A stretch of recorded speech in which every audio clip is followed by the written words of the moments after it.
Hello, everybody. Art Ekman along with former champion David Bailey. This is the 5th round of the season, but it's also the 3rd time we've come to this beautiful facility, and that's got to be a good feeling for Jeremy McGrath, David, because he's won the last 4 consecutive races here, 8 of the last 10.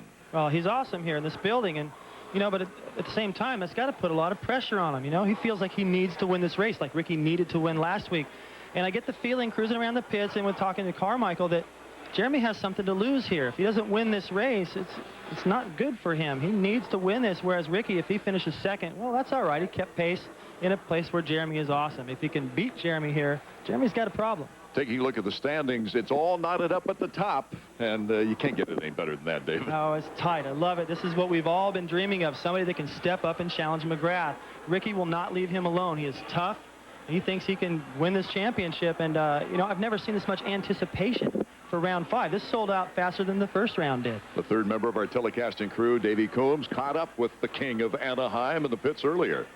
Well, tonight here at Anaheim, Jeremy McGrath has a chance to set yet another record. He can become the first person ever to win 3 main events in one season in the same stadium, and that's right here at Anaheim. Jeremy, can you get 3 in a row? Can you sweep Anaheim for 2001? Well, I think I have a good chance. Anaheim's a great place for me to race. I've had some awesome wins here, and I mean, in fact, I think in 125s I won everything here too. So, I just get pumped up for the home crowd, and yeah, I think I have a good chance at it.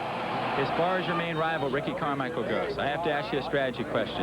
Are you going to lay back and wait for Ricky to maybe start making mistakes, or do you have another gear you're going to pick up? Well, Ricky's riding a great season so far, and, from what I've seen, he's somewhat on the edge a little bit, and I think what I need to do is make sure I apply pressure all the time. I'm not going to sit back and wait for him to make mistakes.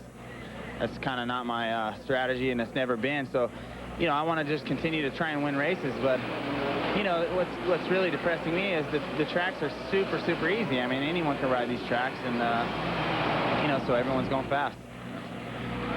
Last year, Jeremy was in a similar situation with David Villeman, 2-2 after 4 races, and he went on to win 5 races in a row. Anaheim could be the start of one of those streaks. With McGrath and Carmichael trading wins week after week, do you suspect, David, anybody out there to throw a monkey wrench into this thing? I don't know. These guys are pretty overwhelmed by what they're seeing out front, but there's usually 4 guys. First of all, Jeremy, you should make sure you're not wired there. No pyrotechnics. Yeah, I took the pyrotechnics off for after the open ceremonies there, and I had this chart. I was going to light off some flash paper, but I don't know if I touched it or didn't touch it enough or whatever, but I was a little nervous to getting that Michael Jackson thing going there. About the heat race, you went in the first turn kind of hot, so slick. I came out of the line incredible. I mean, my bike was working good. Those Bridgestone tires were hooking up, and, this is my point. This week, I need to get good starts, and last week I was sleeping, and I had a great start, but I just didn't brake enough to control the first corner and let it get away from me. So if I can do another one like that in the final and control the first corner, I'll be silent. Last question. After the race, Villeman came over. At first, I thought he was going to apologize. Your team manager, Larry Brooks, said it wasn't exactly an apology. Yeah, I guess he was a little hot. I don't understand why he's mad. I was just on the inside of him over that triple, and I was staying straight, and I thought he was going to stay straight, and he jumped to the right inside of me, and we kind of collided there, and I think he was a little bummed out at me. Jeremy, good luck in the main. All right, thanks. Ricky Carmichael has Ezra Lusk and others to...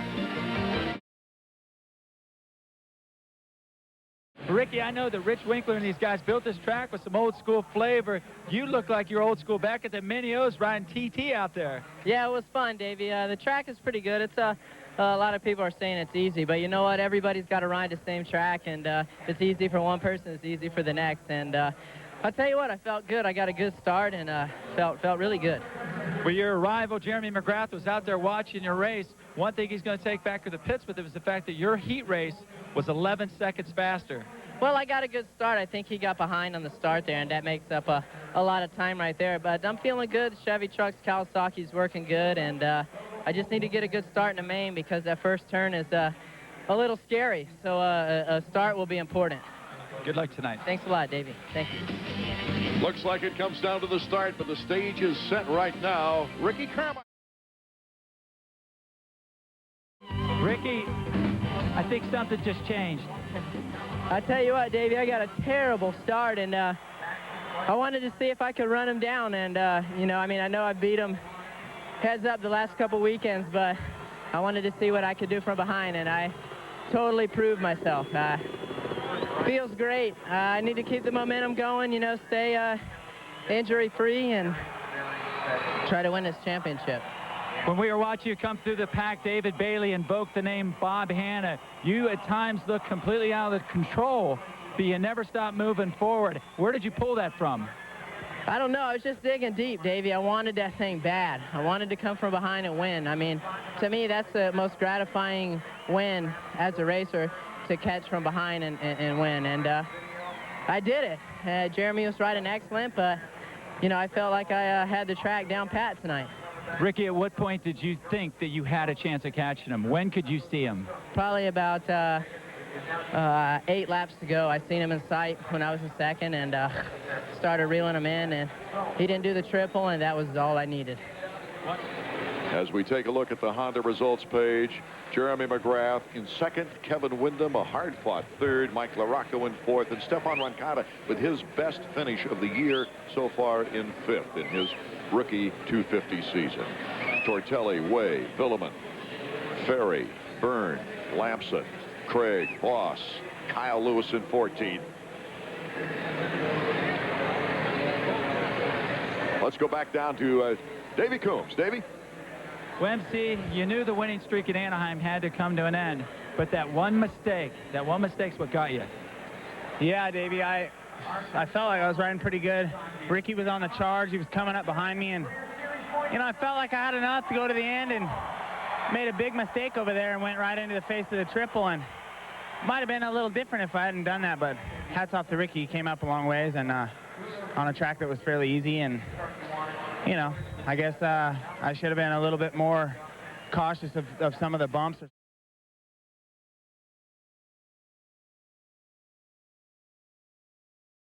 Hello, everybody. I'm Art Eckman, along with former champion David Bailey. And even though we're in the pit area here in Indianapolis, it feels more like we're in the ringside situation. David, you got Jeremy winning the first round, Carmichael coming back in the second round, and then Jeremy the third round, and then bing, bing, double punch.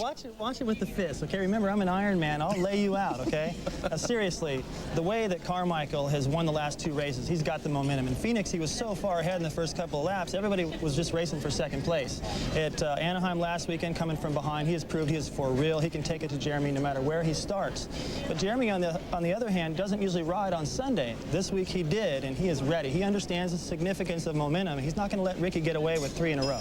Our Davey Coombs is on the other side of pit road here, and he's with the guy who had the courage to take on the icon. When the 2001 Supercross series started with a Jeremy McGrath win in Anaheim, who'd have thought that 1 month later we'd be sitting with the points leader in Indianapolis and it would actually be Ricky Carmichael. Ricky, things have changed. Yeah, me and Jeremy's had some good races the last 5 weeks, and luckily I'm on top. So that's good. My Kawasaki's been working good, and, you know, I've been getting some good starts with the exception of last week. I didn't get a good start. But, you know, I'm glad to be back here on the East Coast. Last week you proved that you could come from behind with a bad start. This week, how important is the start going to be in the RCA Dome? Well, it's going to be really important, Davey. The track is kind of tight, and it's really fast. So the lap times are really short, so you're not going to have much time to get up there if you get a bad start. So a good start is going to help out a lot tonight. Finally, we've seen you win 4 outdoor championships, 4 #1 plates hang on the wall. Are you used to the pressure of being #1, or is it different in Supercross? It's a little bit different in Supercross, but I know how to win a championship. Like I said, I won 4 of them outdoors, so I believe I got what it takes to win this championship, but I need to be consistent every weekend and get good starts. Ricky, you got yourself a nice little winning streak going. Yeah, I tell you, Davey, goal was to win 3, and I did it. So 3 in a row, actually. Feels good. I got an awesome start. Kawasaki was hooking up. The Bridgestone tires were awesome on the gate. And, you know, and this track was fast. You needed to get a good start. I got to ask you about the whoop section. Did you get to see that before the main event? Yeah, I seen Pastrana doing it and just capitalize on that. It was a good line. I think everybody was doing it because we all saw him do it. But what a sweet win. Behind you, Jeremy McGrath had to struggle up to get second, but he's still right there. You have a 6-point lead going into the break. What are you going to work on? I'm going to keep doing what I'm doing, you know. It's still a long series, but feels good to get some more points in between us. And, you know, it's just me and Jeremy 1-2 every weekend, and that's the way I got to expect it to be. Well, I'll tell you what. I think Art Ekman said it best. They ought to name this place the RCA Dome Ricky Carmichael again, because you got 3 in a row. Thanks a lot. Thanks. A lot of hard work paying off right now. The 3rd straight win over Jeremy McGrath. On our Honda results page, it is Ricky Carmichael, Jeremy McGrath. He is still there. Those second places are good for points in the points race. Carmichael, McGrath, and Lusk on the podium. Tortelli, Ferry, Larocco, Wyndham, Raynard, Roncada, and Filliman, the top 10. Jeremy, the times are changing. You got to get a start with Carmichael now, it seems like. Well, that's for sure. I mean, Ricky came flying out of the gate there that time, and I got behind Red Dog and was kind of stuck behind him for a while. He was pinning it, but, you know, I just couldn't get around him. Started getting a little bit sucked into his race and instead of worrying about RC. And, you know, hats off to RC. He's been riding a great series. And, you know, I got to, you know, make a new plan, get with it here. And I know that's 6 points. There's still a lot of racing to go, but, you know, I feel good. My Mazda Yamaha is working excellent. We've got some awesome sponsors, you know, Hot Wheels and Hanson's Energy Drink. You know, we got a great team, and things are happening. I just got to get a little bit better start, I think. What are you going to do the next 2 weeks? You have a little break now.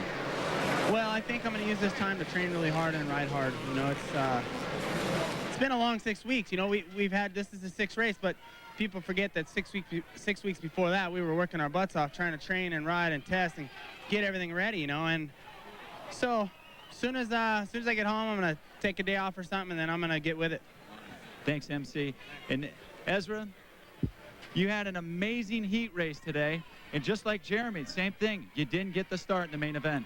Yeah, you're exactly right. You know, I used to ride with Ricky a whole lot. We did starts like all the time, so I really know how he can get us a good start, you know. And, you know, the Honda and Dunlop, they put me out front there and right behind Red and Jeremy. But I think it's just like starting all over again with me, you know. I come back to this track, ruts, I rode good in the heat, but I'm just trying to get down that focus for 20 laps. And, you know, it's been so long. It's my 6th race and my 1st race back here on the East Coast. And I'm not going to get too hungry, but, man, I wanted to win tonight.